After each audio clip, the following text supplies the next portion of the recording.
Hey y'all, welcome back to the homestead. Doing a little gardening maintenance and a few things around the garden today, and I just wanted to show you what we're doing. So, along with the pest pressure and all the other crazy stuff that happens here in North Florida in the fall, we also have to battle the elements. And these past few days we had a ton of rain. And I knew we were gonna have to stake all these tomatoes at some point, but I was hoping to get away with it for another week or two because I just have a lot of stuff going on.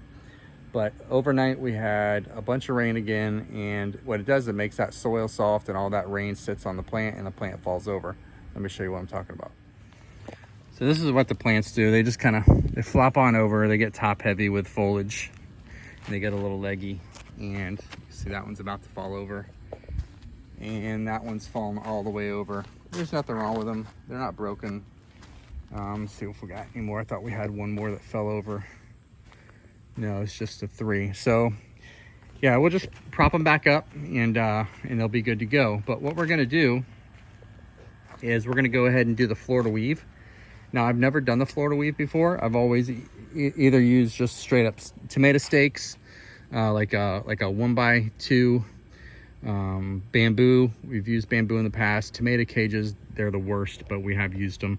But this year, I've been watching Travis from Lazy Dog Farm a lot, and he seems to swear by the Florida weave. So I'm gonna go ahead and do that to these tomatoes.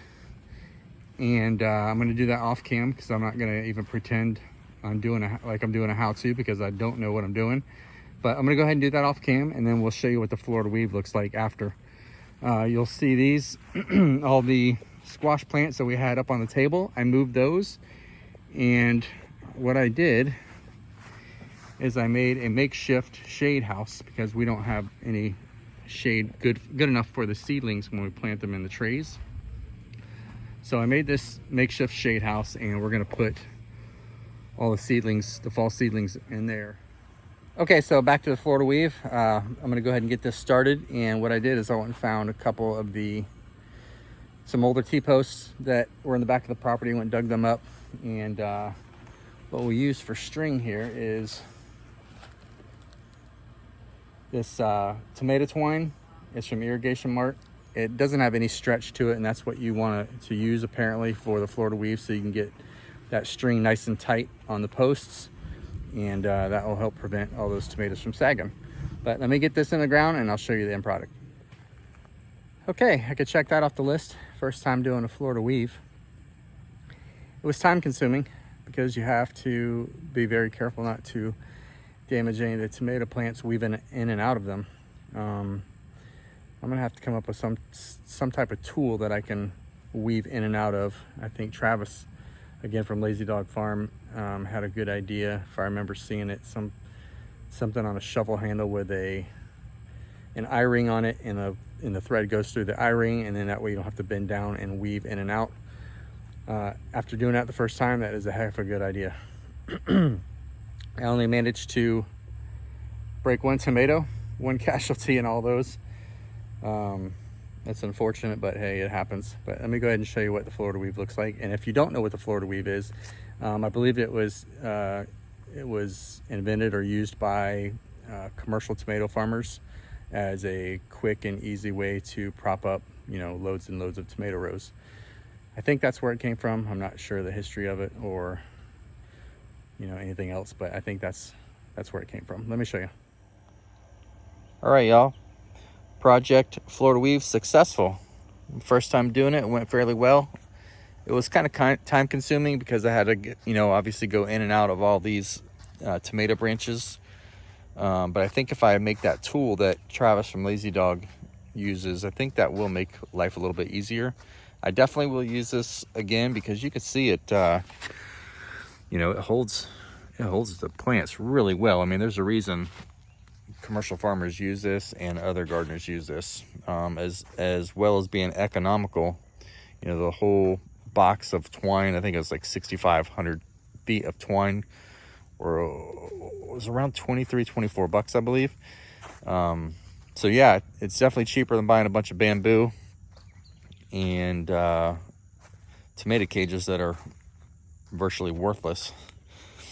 Time will tell if this will work, but it looks like a really solid process.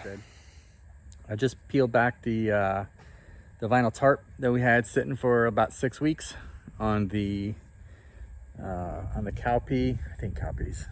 I forget what kind of peas they were, but we just pulled the tarp back and soil looks pretty good. I'm pretty happy with it.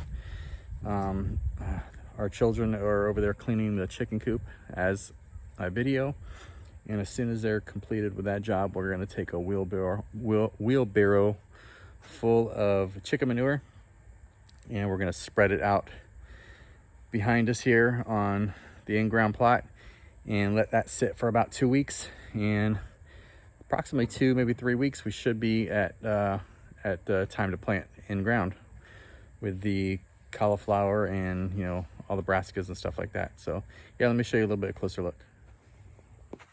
So you can see all of that, the green manure, you know, the peas have broken down and looks pretty good for Florida.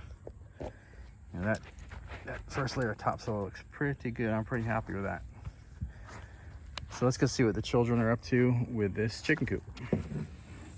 All right, so they're in the middle of cleaning up the chicken coop. It's almost done. We do what they call the deep bed method. We'll just come in here and pile leaves and hay and bedding and all type of stuff in the chicken coop, and we'll just keep layering it. And about once a year, we'll come in after it's all broken down and fill a wheelbarrow up or two and spread it throughout the garden. It looks kind of yucky, but I promise you it doesn't smell. It's nice. It's good stuff. We have one good size wheelbarrow full, and we'll probably come in here and get a little bit more.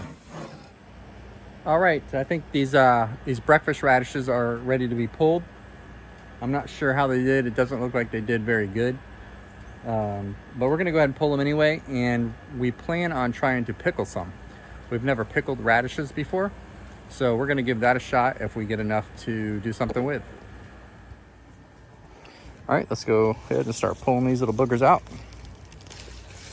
See what we have. Said I don't think we have enough to do anything with, but we planned on pickling them, so let's see. A couple there that are decent.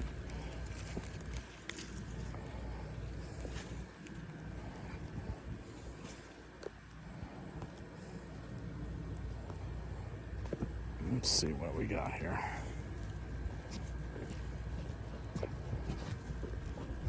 Yeah, I don't think we're gonna have enough to pickle, guys.